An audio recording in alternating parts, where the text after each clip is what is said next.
Hello everyone, welcome back to Kalam's academy. मैं हूं राजेश वत्स और आप देख रहे हैं न्यूज केस। आज बहुत ही ज्यादा दुखद घटना हुई है।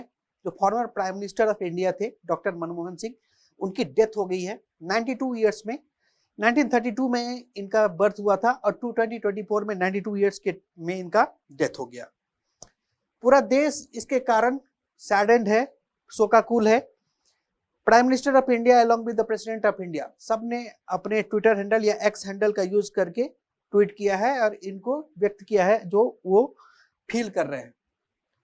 सेंट्रल गवर्नमेंट ने डिसाइड किया है कि अगले 7 दिन तक मॉर्निंग डिक्लेयर की गई है। दैट इज 7 दिन तक पूरा देश शोक मनाएगा डॉक्टर फॉर्मर प्राइम मिनिस्टर जो है डॉक्टर मनमोहन सिंह के उनके डेथ होने के कारण। मनमोहन सिंह एक ऐसे व्यक्ति थे जो पूरे देश में सम्मानित रहे। पूरा देश मानता है कि वो एक बहुत बड़े इकोनॉमिस्ट एंड बहुत बड़े ऐसे पर्सनैलिटी थे जिन्होंने देश का बहुत ज्यादा हित किया है। ऐसे तो हर एक इंसान को एक ना एक दिन मरना है, लेकिन अमर वही रह जाता है जो कुछ करके जाता है। एंड मनमोहन सिंह ऐसे एक पर्सनैलिटी हैं। मनमोहन सिंह ने खुद भी एक बार ऐसे बात कहा था। उन्होंने कहा था कि history will be kinder to me than the contemporary media and the opposition party in the parliament. मतलब जब भी हिस्ट्री लिखा जाएगा, हिस्ट्री कभी लिखा जाता है जब कोई भी चीज बीत गया तो फिर हिस्ट्री लिखा जाता है। तो इंडिया का जो हिस्ट्री लिखा जाएगा, जो आज चल रहा है वो हिस्ट्री हो जाएगा कल। तो इंडिया का जो भी हिस्ट्री लिखा जाएगा उसमें मनमोहन सिंह की चैप्टर जब लिखी जाएगी तो हिस्ट्री लिखने वाले भी काइंड होंगे, मतलब इनके बारे में अच्छी अच्छी बातें लिखी जाएंगी। ये ऐसा क्यों कह पा रहे हैं? ये ऐसा इसीलिए कह पा रहे हैं क्योंकि एक टाइम था देश में जब देश बहुत ही ज्यादा क्राइसिस से गुजर रहा था। एंड उस क्राइसिस में आके देश में बहुत ही इंपॉर्टेंट डिसीजन लेना था, जिसमें मनमोहन सिंह का डिसीजन बहुत ज्यादा रेलिवेंट एंड सिग्निफिकेंट था। इस क्राइसिस को हम लोग समझेंगे एंड देखेंगे कि उस डिसीजन से कैसे पूरे देश का भविष्य बदल गया। तो इसके ऊपर आने से पहले हम लोग थोड़ा सा बैकग्राउंड समझते हैं। देखिए, देश आजाद हुआ 15 अगस्त 1947 को। उसके बाद सब कुछ इंडियंस के हाथ में था कि वो किस तरह का पॉलिटिकल सिस्टम रखना चाहते हैं, किस तरह का इकोनॉमिक सिस्टम रखना चाहते हैं। सारा कंट्रोल इंडियंस के हाथ में आ गया। पॉलिटिकल एस्पेक्ट में अगर बात करेंगे तो उस टाइम पर आपको पता ही है कि सेकेंड वर्ल्ड वॉर के टाइम पर या उसके बाद जो 2 कंट्री बने super power, that was the USA and the USSR, इन दोनों के बीच में सिविल वॉर स्टार्ट हो गई थी after the second world war.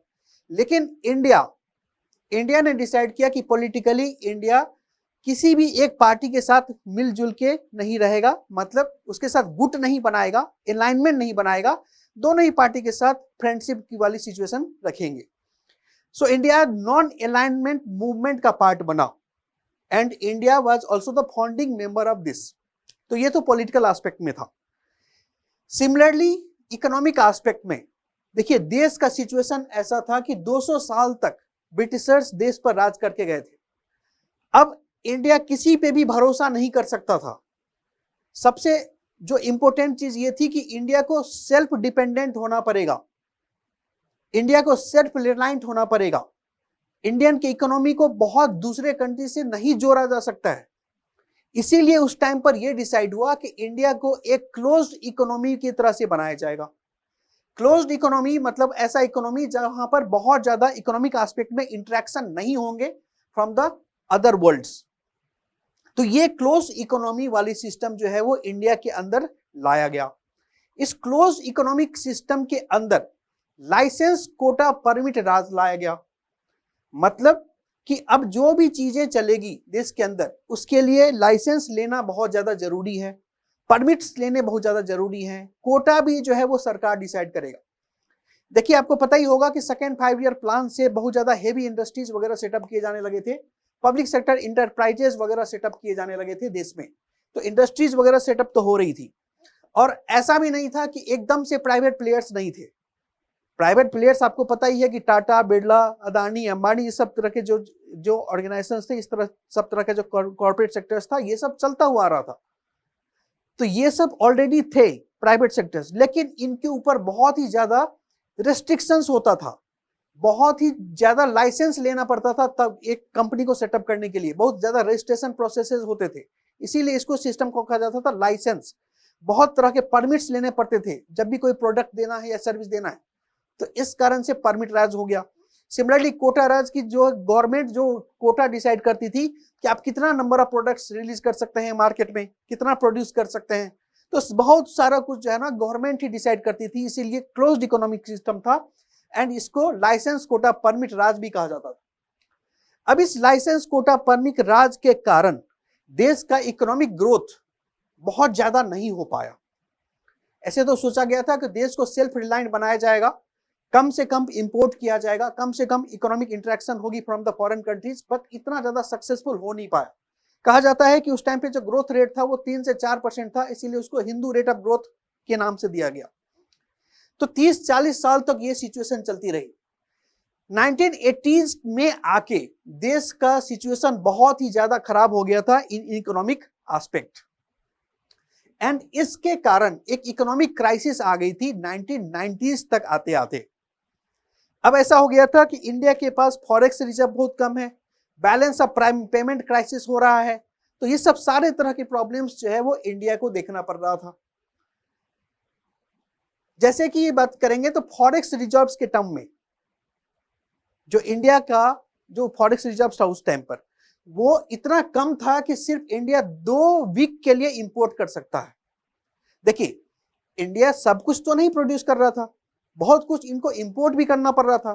तो वो जो इंपोर्ट करने में पूरा इंडिया का जो इंपोर्ट करने में जो खर्चा आ रहा था वो इतना बस पैसे बचे थे, इतना बस फॉरेक्स रिजर्व बचा था कि सिर्फ 2 वीक तक ही इंडिया इंपोर्ट कर सकता था फर्दर। तो ये एक बहुत बड़ी इकोनॉमिक क्राइसिस चल रही थी। सिमिलरली अगर आप देखेंगे तो 1991 के टाइम पर 1990 या 1991 के टाइम पर यूएसएसआर का डिसइंटीग्रेशन भी हो जाता है। यूएसएसआर जो कि एक बहुत फ्रेंडली कंट्री था इंडिया के साथ, जो बहुत सारे वॉर में भी इंडिया का हेल्प किया था, चाहे वो इंडिया पाकिस्तान वॉर हो, चाहे वो इंडिया चाइना वॉर हो, इन सब सारे सिनेरियो में प्लस इकोनॉमिक सिनेरियोज में भी बहुत ज्यादा हेल्प करता था यूएसएसआर इंडिया को। इस यूएसएसआर का भी डिसइंटीग्रेशन हो जाता है 1991 में। तो ऐसे सिनेरियोज में अब इंडिया को ये भी प्रॉब्लम्स उठने लगी, जो cheap oil and the natural gas वगैरह जो यूएसएसआर से इंडिया खरीद लेता था वो भी अभी पॉसिबल नहीं हो पा रहा था। तो एक और तरीके की क्राइसिस इंडिया को फेस करना पड़ा। इन सब सारे क्राइसिस के कारण अब ये सोचा गया कि ये जो क्लोज्ड इकोनॉमी वाला सिस्टम आप बना के रखे हैं देश के अंदर, ये बहुत ज्यादा चलने वाला है नहीं, तो इस सिस्टम को चेंज करना पड़ेगा। और उस टाइम पर पीवी नरसिम्हा राव की गवर्नमेंट थी, and the most important role जो अब निभाएंगे वो निभाएंगे मनमोहन सिंह, क्योंकि मनमोहन सिंह उस टाइम पर फाइनेंस मिनिस्टर थे। एक फाइनेंस मिनिस्टर का डिसीजन बहुत ही ज्यादा इंपॉर्टेंट होता है इन एनी कंट्री। तो फाइनेंस मिनिस्टर के तौर पे मनमोहन सिंह ने यह डिसाइड किया कि ये जो क्लोज्ड इकोनॉमी वाली सिस्टम है अब हमारे देश के लिए उपयुक्त नहीं है, अब ये नहीं चलेगा, तो अब हमको एलपीजी रिफॉर्म लाने की जरूरत है। एलपीजी मतलब लिबरलाइजेशन, प्राइवेटाइजेशन एंड ग्लोबलाइजेशन लाने की जरूरत है। लिबरलाइजेशन मतलब कि आप जो सरकार जो बहुत ज्यादा कंट्रोल करके बैठी है, हर एक चीजों पे लाइसेंस, परमिट, कोटा, हर एक चीजों को कंट्रोल करके जो बैठी है, इसको लिबरलाइज कीजिए, इसको छोड़िए, आप इसको थोड़ा सा फ्री कीजिए। तो ये लिबरलाइजेशन। प्राइवेटाइजेशन जो पहले जो होता था कि सरकारी कंपनी ही होती थी, मोनोपोलिस्टिक कंपनीज होती थी, अब उसको ना बहुत सारे सेक्टर्स को ऐसा बोला गया कि अब इसमें सिर्फ सरकारी कंपनी नहीं, प्राइवेट वाली कंपनीज भी इसमें ये कंपनीज सेटअप कर सकती हैं एंड वो भी प्रोडक्ट सर्विसेज प्रोवाइड कर सकती हैं।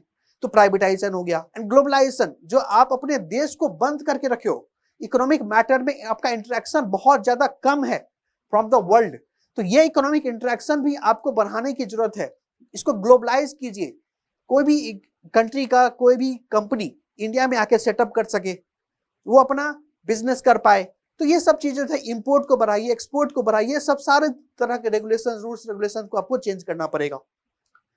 आईएमएफ सबसे बहुत ज्यादा लोन लेनी पड़ेगी, तो ये सब सारा सिनेरियोज को देखते हुए liberalisation and privatisation and globalisation वाली जो डिसीजन थी वो फाइनेंस मिनिस्टर के द्वारा लिया गया एंड उस टाइम पर फाइनेंस मिनिस्टर मनमोहन सिंह थे। एंड 1991-92 का जो बजट से पेश किया गया था उसी टाइम मनमोहन सिंह ने बोला था कि over centralisation and the excessive bureaucratisation of economic process have proved to be counter productive. Means जब आप बहुत ज्यादा सेंट्रलाइज कर लेते हैं चीजों के एंड बहुत ज्यादा ब्यूरोक्रेटाइज कर देते हैं, रेड टेपिज्म एंड बहुत तरह के प्रोसेस जब हो जाता है तो फिर चीजों को कंट्रोल करना मुश्किल हो जाता है, तब चीजों को आपको सही तरीके से ऑर्गेनिक तरीके से ग्रो करवाना इम्पॉसिबल हो जाता है। इसीलिए अब क्या किया गया कि अब दूसरे कंट्रीज के जो कंपनीज हैं, बड़े बड़े मल्टीनेशनल कंपनीज, उन सबको अलाउ किया गया कि अब आप इंडिया में आ सकते हैं, इंडिया में आप सेटअप कर सकते हैं। मतलब फॉरेन डायरेक्ट इन्वेस्टमेंट को प्रमोट किया गया। फॉरेन डायरेक्ट इन्वेस्टमेंट अब यहां तक कि 51% of the foreign direct investment को भी अलाउ किया गया इंडिया में। अब इसके कारण हुआ क्या कि ज्यादा से ज्यादा कंपनी जो है वो इंडिया में आके सेटअप करने लगी। जो प्राइवेट प्लेयर्स थे इंडिया के अंदर भी, वो सब private players and private organisations भी ज्यादा से ज्यादा कंपनी सेटअप करने लगे इन आवर कंट्री। जो गवर्नमेंट का कंट्रोल था वो काफी ज्यादा कम हो गया। इंडस्ट्रियल पॉलिसीज वगैरह को बहुत ज्यादा लिबरलाइज किया गया, नए नए इंडस्ट्रीज सेटअप होने लगे। जो पहले मोनोपोली गवर्नमेंट की होती थी उस मोनोपोली को रोकने की कोशिश की गई। अब दूसरे कंपनी, जैसे आपको पता है कि पहले क्या होता था, सिर्फ BSNL का सिम आता था, बाद में बहुत तरह के कंपनी जो है वो आ गए। तो ये सब सारी चीजें होने के कारण अब देश थोड़ा सा ग्रोथ पकड़ लिया था। एंड इस सब के साथ साथ 1991 में ही गवर्नमेंट ने अपने रुपी को डिवैल्यू भी किया। डिवैल्यू मतलब कि अब $1 के करस्पॉन्डिंग ज्यादा रुपी होगा, ये भी करना पड़ा। IMF का भी गाइडलाइंस था, उस गाइडलाइंस को फॉलो करते हुए ये किया गया था। प्लस जो इंडिया के पास जो गोल्ड था 46 टन ऑफ द गोल्ड, इसको ब्रिटेन में रखा गया एंड उस गोल्ड के मींस लोन की तरह से उस गोल्ड के बदले में वहां से $US कलेक्ट किए गए। उस $US से अब इंडिया इंपोर्ट कर सकती थी। तो ये सब बहुत तरह के पॉलिसीज वगैरह लाए गए देश के अंदर। साथ ही साथ ये भी बोला गया कि जो पब्लिक सेक्टर इंटरप्राइजेज, जो पब्लिक सेक्टर अंडरटेकिंग्स जो कि पब्लिक फाइनेंसेस को एब्जॉर्ब कर रही है, प्रॉफिटेबल नहीं हो रही है, ऐसे इंटरप्राइजेस, ऐसे अंडरटेकिंग्स सब पे भी काम करने की जरूरत है। So public sector undertaking should be an engine of the growth rather than the absorber of the national saving without the adequate return. तो ऐसे loss making public sector undertakings और पब्लिक सेक्टर इंटरप्राइजेस को आपको या तो बंद कर देना चाहिए या फिर उसके रोल को चेंज कर देना चाहिए, उसके जो रोल है वो किसी और प्राइवेट सेक्टर्स को दे दिया जाना चाहिए। तो ये सब सारे मेथड्स अप्लाई किए गए। इसके कारण बहुत ही मेजर डिफरेंस आया। इंडिया का इकोनॉमिक सिस्टम काफी ज्यादा इंप्रूव हो गया। इकोनॉमिक क्राइसिस की तरह से जो इंडिया चल रहा था वो क्राइसिस काफी ज्यादा कम हो गई देश के अंदर। इसीलिए आप देखेंगे कि 1990 से 2010 का जो ग्रोथ रेट है, जो पहले हुआ करता था 3 से 4% ओनली, अभी के टाइम पर वो more than 6%, that is 6.6% of the economic growth on an average grow किया इंडिया। जिसके कारण इंडिया के अंदर टेक्नोलॉजिकल एस्पेक्ट्स में, देन ऑटोमोबाइल सेक्टर्स में, in every kinds of sectors India जो है वो ग्रोथ बहुत हाई किया। सिमिलरली अगर आप देखेंगे तो देयर वर सेवरल ईयर्स जब इंडिया का इकोनॉमिक ग्रोथ हाईएस्ट था इन द वर्ल्ड, जैसे 10.23%, 9.7%, 9.6%, 10.78%, these are the growth rates India was enjoying। तो मोर देन, अगर 2000 से 2010 वाला टाइम पीरियड अगर आप देखेंगे तो more than 7% of the economic growth India has enjoyed, जिसके कारण बहुत ही ज्यादा बूम इंडिया के अंदर आया। इवन 2008 का क्राइसिस जो पूरा, जिसके कारण पूरा वर्ल्ड पे इंपैक्ट आया था, उसका भी इंपैक्ट इंडिया के ऊपर बहुत ज्यादा नहीं आया था, क्योंकि आप देखेंगे कि 2008-9 में तो कम हुआ इकोनॉमिक ग्रोथ रेट, बट 2009-10 से ही इंडिया जो है वो सिग्निफिकेंटली ग्रो करने लगा था। तो ये सब सारा कारण, ये सब सारा कुछ जो भी हो रहा था देश के अंदर, वो मोस्ट इंपोर्टेंट डिसीजंस तो लिबरलाइजेशन, प्राइवेटाइजेशन और ग्लोबलाइजेशन का लिया गया था, उस सबके कारण हो रहा था। और यही सबसे बड़ा रीजन है कि अभी के टाइम पर आकर India has become the 5th largest economy of the world. अब ये बहुत बड़ा एग्जैजरेशन नहीं होगा कि इंडिया कभी ना कभी जाके वर्ल्ड का लार्जेस्ट इकोनॉमी भी बन सकता है, बिकॉज पहले भी हम लोग वर्ल्ड का लार्जेस्ट इकोनॉमी रहे हैं in the ancient times and in the even in the medieval times. 1700 तक लगभग हम लोग वर्ल्ड का largest economy of the world रहे हैं। Around 25% of the world GDP was been given by the India itself. तो अभी के टाइम पर तो 5th लार्जेस्ट इकोनॉमी है। कुछ सालों में हो सकता है कि हम लोग 3rd लार्जेस्ट इकोनॉमी बन जाए, फिर 2nd लार्जेस्ट, एंड हो सकता है कि आगे चल के 100 साल 150 साल के बाद हम लोग first largest economy of the world वापस से जो टाइटल हमेशा से एंशिएंट टाइम और मिडिवल टाइम्स में हम लोगों ने रखा था वो हम लोग वापस से गेन कर सकते हैं। परचेजिंग पावर पैरिटी के टर्म्स में अगर देखा जाए तो India has become the 3rd largest economy of the world. And इस सब के कारण जब भी कोई कंट्री एक इकोनॉमिक पावर बनता है तो उसके पास political powers, strategic powers and बहुत तरह के पावर्स आते हैं, soft power along with the hard powers. ठीक है, तो इन सब के कारण इंडिया एक बहुत बड़ा पावरफुल देश बन चुका है। एक टाइम पर जब 1991 में 2 वीक का भी फॉरेस्ट रिजर्व इंडिया के पास नहीं था, उसी इंडिया के पास आज के टाइम पर $700 बिलियन से ज्यादा फॉरेक्स रिजर्व है, जो कि 11 मंथ ऑफ इंपोर्ट को कवर कर सकता है। मींस आज के डेट पर अगर कोई ऐसा सिनेरियो आया तो 11 महीना तक इंडिया कंटिन्यूअस इंपोर्ट कर सकता है normally without cutting down anything. इतना ज्यादा फॉरेक्स रिजर्व इंडिया के पास है। And because India has become so much powerful कि अब इंडिया बहुत सारे ऑर्गेनाइजेशंस का मेंबर है, वेरी एक्टिव मेंबर्स, चाहे वो G20 हो, चाहे वो ब्रिक्स हो, चाहे वो other types of United nation organisations के मेंबर्स हो। And even the United nation organisations के अंदर इंडिया को परमानेंट सीट देने की बात की जा रही है by doing the United Nation reform.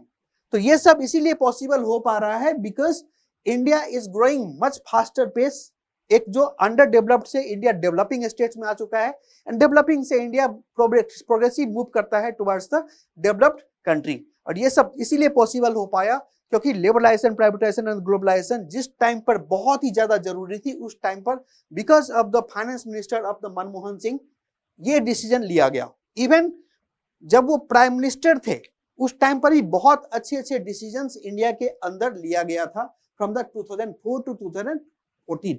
But the most important part was जो फाइनेंशियल क्राइसिस को कैसे फाइनेंस मिनिस्टर्स ने डील किया, that was more important. And यही कारण है कि अभी के टाइम पर आप देखेंगे कि आप एप्पल का आईफोन चला सकते हैं, मैकबुक चला सकते हैं, सैमसंग का कोई फोन चला सकते हैं, सैमसंग का कोई भी इलेक्ट्रॉनिक डिवाइस वगैरह खरीद सकते हैं। इन जो इंपोर्टेड गाड़ियां चला सकते हैं, वो क्यों चला सकते हैं? Because of this LPG reform. तो India can never go back what it has adopted in 1991। इसीलिए जब भी हिस्ट्री लिखा जाएगा तो it will be very kinder towards the former Prime Minister Manmohan Singh, and that is very much clear। तो इस session में इतना ही है। आई होप कि आपको समझ में आया होगा कि किस तरह से फाइनेंशियल क्राइसिस इंडिया गुजर रहा था, उस फाइनेंशियल क्राइसिस से निकालने के लिए मनमोहन सिंह का रोल कितना ज्यादा इंपॉर्टेंट था। So thank you very much।